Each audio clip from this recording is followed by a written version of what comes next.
Well, hello and welcome to I Love Gay today. This is kind of fun for me. We are meeting with Stephen Bourne from London. How are you, Stephen? I'm fine. Thank you. Thank you for inviting me. It it's so great to be here with you. You're one of those people that I have come to know in this modern world we're in, just purely through the internet and social media. And we have been connected through a variety of different social media profiles for a few years now. And it's great to be able to kind of meet face to face virtually here. Absolutely. I mean, that's one of the joys of the internet, as you say, is that you can reach out around the world, around the globe, and track down people that you think might be interesting. But yeah, I know the way we connected through all this is because over the years, you've created a few really great books, and but you kind of tie in the world of history and the LGBT community together in a way that's probably very unique, and especially because it's all focused on the two world wars that had happened. And so, but yeah, tell us a little bit about kind of how you got started with all that. Wow, how did I get started? I'll be very honest with you. I mean, I'm always honest. I come from South London, Yeah. a working class background, grew up on a housing estate um, in the 60s and 70s, and left school at the age of 16 with nothing, no qualifications. There was no route to university or anything to study. So I went out to work. But I was already interested in Black British history through an adopted aunt of mine, and had already started when I was at school as a teenager. Was I use the word bunking off, but people now don't understand that term. Absconding. I have to now say absconding from school, and which was great fun. So if I wasn't going up to the West End of London to see films like The Towering Inferno or Earthquake, those are the sort of films I loved, or Diana Ross in Mahogany. I mean, I'm talking about the mid 70s. It Yeah. was an interesting period. Or Jaws. I was going to visit older relatives in another part of London, one of whom was my older aunt, who was a Black Londoner born Okay. before the First World War. So when I left school, I realized that I was already interested in that kind of history, personal history, anecdotal history, not the sort of traditional Oxford and Cambridge professor type of history. So I taught myself how to use archives like the British Library or the Imperial War Museum and so on and so forth over time. And gradually, as I got older, became aware that as a young gay man, I had a history as a gay man. I didn't know that. I mean, it was completely not discussed. I wasn't out until I was about 21, 22. And so the two areas of interest, historical subjects, has been Black British history and gay history, parallel ever since I was in my early 20s. Wow. Yeah, because your first book, Black Poppies, and of course, for any of us that I also Mm. enjoy my history, and so that Poppies is very specific to World War I. But that was your first book that you came out with, correct?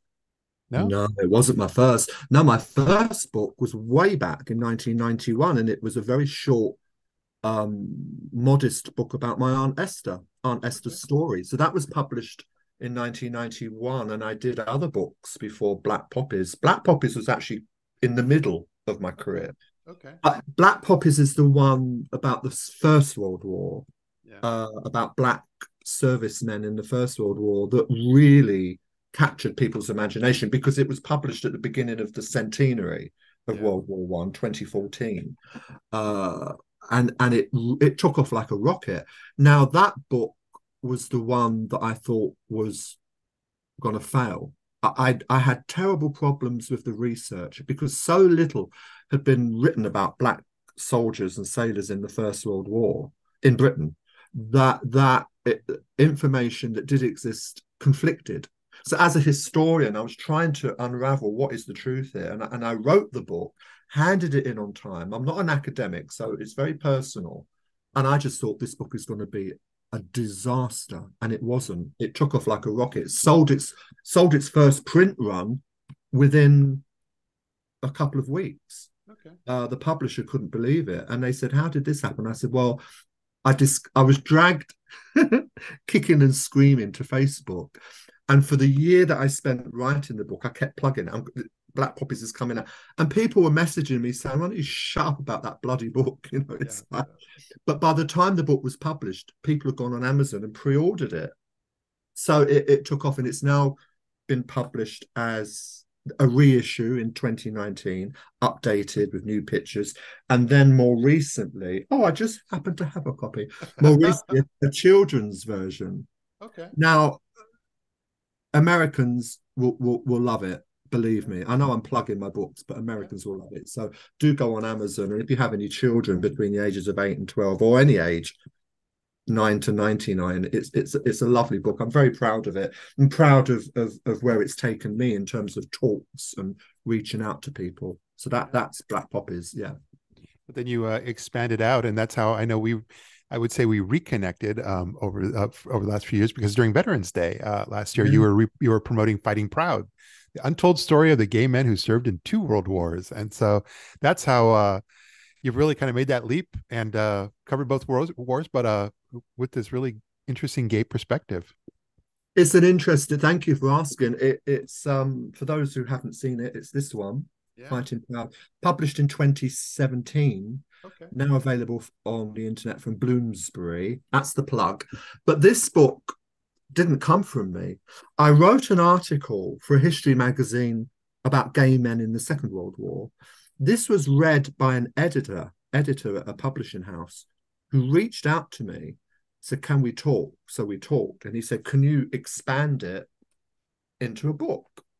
Well, that's very unusual for an Yeah. author. So Yeah. of course I said yes. And I said, can I expand it to include the First World War? Because we're still in the World War One centenary period.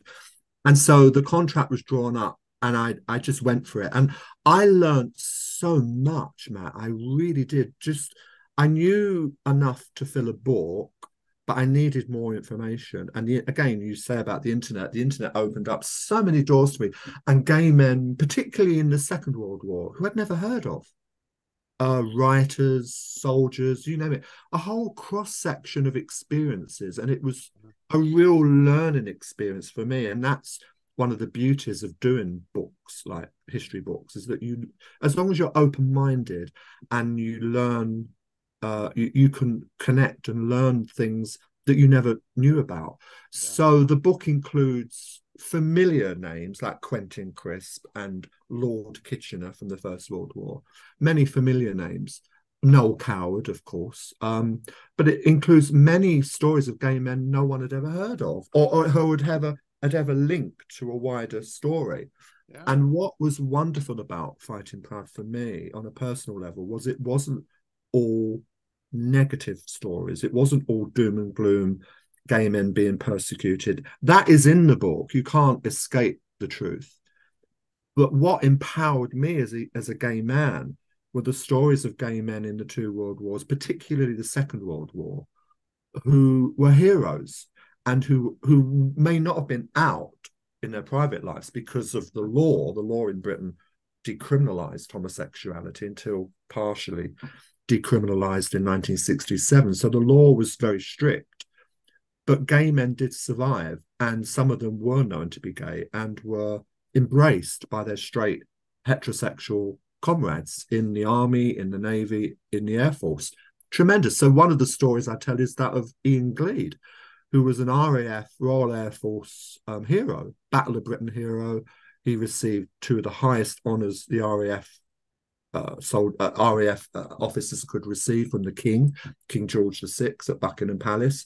Yeah. Sadly killed in action in 1943, but was quite active as a gay man in the RAF. But people turned a blind eye. Yeah. Because if you were liked and respected, you could in some cases get away with it. So it was a wonderful book to do from that perspective. What's really interesting too, from the American U.S. Side of, or angled from all that, that's also kind of one of those stories that I've only been discovering recently. That San Francisco and why it became a gay mecca. It really, from what I understand, it really unfolded from World War II, and all the soldiers that were going out to the Pacific Theater, that they ended up that kind of getting together in the way they did all throughout the West Coast, and especially San Francisco. So after the war was over, San Francisco's just kind of organically, by accident, became this mecca that it is what it And they is today. weren't necessarily gay or identified as gay. There were men who were out for a good time before going into battle and Yeah, possibly yeah, losing their lives. The shadow or the cloud, if you like, of possible death on the battlefields or at sea or Pearl Harbor or wherever it may have been, yeah, it was always there. But men, not gay men, but men in general, whatever their sexuality, um, liberated themselves from the constraints that they were brought up with, and just played the field. And that happened in London. It happened in Britain as well. Absolutely. yeah, yeah. There was a sense of freedom and even in London, you see, your country wasn't bombed. Apart from Pearl Harbor, your country wasn't bombed, but our country was. London was blitzed from Yep. September 1940 to May 1941. Intensive bombing. So people just lived for the hour, and sometimes that meant same-sex relationships and encounters, and who can blame them? Yeah, It didn't yeah. necessarily mean they were gay or lesbian, but that they just had that sense of almost like liberation, but under this threat of death. Perhaps the fluidity of sexuality is not such a new concept after all. It's not, of course, it absolutely, I agree with that. Yeah. Yeah, yeah. But you've done so much more. It's interesting. We're talking so much about both world wars, but I love the fact that you also kind of dive into the world of entertainment and theater and so forth. And you have Playing Gay in the Golden Age of British TV under your belt as well. Oh no, you have that one too, don't you? I love it. Well, they just happened to be on my table by the laptop, but they're sort of the writing's back to front on my Yeah. screen. I hope it's not back to front on yours. No, it's It's perfect. that was a lovely one. That was actually, although I don't come from an academic background, Yeah. in 1999, out of the blue, I was offered 3-year bursary to go to university and do a master's. And I don't even come from an academic background, and I sort of thought, well, 3 years funding. Yeah. But they thought I was going to choose a Black history subject. And when I turned around and said, no, I want to do a master's on gay men in British television, they were like, Yeah. what? Were there any? Larry Grayson? I mean, you probably won't know who that was, but it was very narrow. And I said, no, it's a huge subject. Yeah. So I did it. And I was awarded a Master of Philosophy degree with this thesis on gay men in British television in 2006, Okay. but could not get a publisher. No publisher would touch it. Not interested, not interested. And then out of the blue, my publisher, the History Press, who published The Black Poppies and several other of my books, asked me if I had any proposals. And I said, well, there's this one, Yeah. this master's, that's sitting on the shelf collecting dust, and they commissioned it. Wow. And Wow. that again is a very interesting subject, because I know it's been covered in depth in America by a very good friend of mine called Stephen Cappy, who wrote a book about gays and lesbian representation in American television. So his book is worth, but he'd done that long before my book came about. But Yeah. again, it's not what I wanted to do was demonstrate that it wasn't all negative. It wasn't all about stereotypes and homophobia. There was some really cutting edge, interesting television work done in Britain, particularly in the 1960s, and people didn't expect that. Yeah. Yeah. I mean, it's a huge part of what has brought us to where we're at today, which folks talk about, just being visible and Yeah, for people, other people to just realize that I think in this country, when Will and Grace came out on television, I think all of a sudden people realize, wow, they're not so different. They're just as dysfunctional and crazy as we are. And I think that helped propel absolutely. things forward as But well. I ought to warn you that I ended the book in 1989. I couldn't bring it up to date because I'm actually not as interested in the representation of LGBT people in British television post 1999. But I actually took the book up to sort of 1989. The rationale for that is in the book, but Yeah. people will have to read it to find out why. Because I found the early formative years more interesting. Yeah. than the sort of last 20, 25 years. Yeah, no, but a Although lot has. progress has been made, I mean, I'm not saying progress hasn't been made, but if it's in black and white, I love it. I mean, if it's in black and white, and early British television was all in black and white, as were films before Technicolor was invented. Before Queer as Folk came about, and then Yeah, recently, absolutely. it's a sin that goes back to the history of the Well, 70s and can I 80s. just can I just say, if you look carefully, Russell T Davies, who created Queer as Folk and It's a Sin, a masterpiece, Yeah, Russell T Davies. He's a huge fan of my work. Never met him. I would love to meet him, but he's busy, busy, busy doing his television work, putting stuff out there. But yeah, I mean, It's a Sin was breathtaking. I mean, heartbreaking, but breathtaking piece of drama. the one today is Fellow Traveler, which is I don't know if you have it in the UK, but it's on Hulu. And oh no, I'm sorry, it's not on Hulu. It's on Paramount Plus, which is just another one of those Hulu type networks. Um, but it really stars Matt Bomer, and it really gets into the history of gay men and lesbian women kind of separately living during the McCarthy era in the 50s here in the United Oh, States. really? Yeah, so it's really Well, I have fascinating. heard of it. I can't access Paramount Plus. I haven't got a clue what a hula is. What's a hula? Hulu, it's like Netflix. It's you have Netflix, Amazon Oh, is it? Prime. It's where all the kids are going nowadays to watch TV. I'm a bit backward in terms of keeping up with all of this. It's just hard to keep up with all these channels. And, when I was a child in the 60s, we only had three channels. Oh yeah, yeah. I No, mean, three channels on British television. It yeah. was like so much simpler. I know it was the same as for a kid growing up in the 70s as well. So And the 70s, yeah. yeah, I But our feel you. fourth channel didn't come until 1982. Yeah. And then now you look back and you think, wow. And you had to physically get up from the couch, sofa, to switch over. You didn't have remote. Anyway, I'm going back in time, but it's all fun. It's all part of the fun. I I love it. No, I think what you're doing is amazing, and I'm really glad to, like I said, to be connected with you already online, and having this just adds all to it. And I'm just really glad you were able to take a few moments of your time and kind of Can I share a bit just of your story. Yeah, absolutely. say one more thing? It is a bit of a bugbear for me because I haven't been able to make the LGBT plus community understand that my some of my Black British history books have gay people in them. Yeah. So another big plug is Deep Are the Roots, Trailblazers who changed Black British theatre.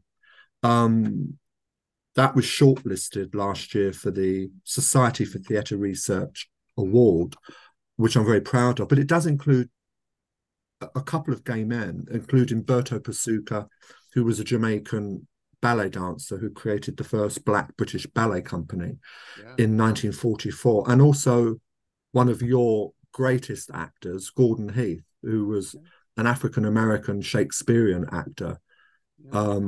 who was in a relationship with another man, but found that when they came to England and Paris, especially, the climate, well, Paris was more welcoming to them. So they based themselves in Paris. But Gordon was an extraordinary actor, played Othello on British television in 1955 and a range of other roles. So I've had to struggle to get the LGBT community in bookshops to, I mean, it's not a gay history book as such, Yeah. Yeah. but it has gay people in it. And people need to understand that most of my Black British history books also have queer people in them too. So I thought I'd show that out. Well, hopefully, hopefully they're watching this. But in addition, I'm going to include that because I did see that information from your website, so I'm going to include that in the Thank description here you. as well. But mostly, I'm just glad, like I said, that we connected, and I look forward to maybe even meeting. I travel a lot, so maybe we might have a Do chance to you? meet in the real world. Absolutely. Just let me know next time Yeah, you're in London. I would love that. But thanks so I'll much. buy you a cup of tea and a biscuit. I would love it. But thanks so much for being here. So good.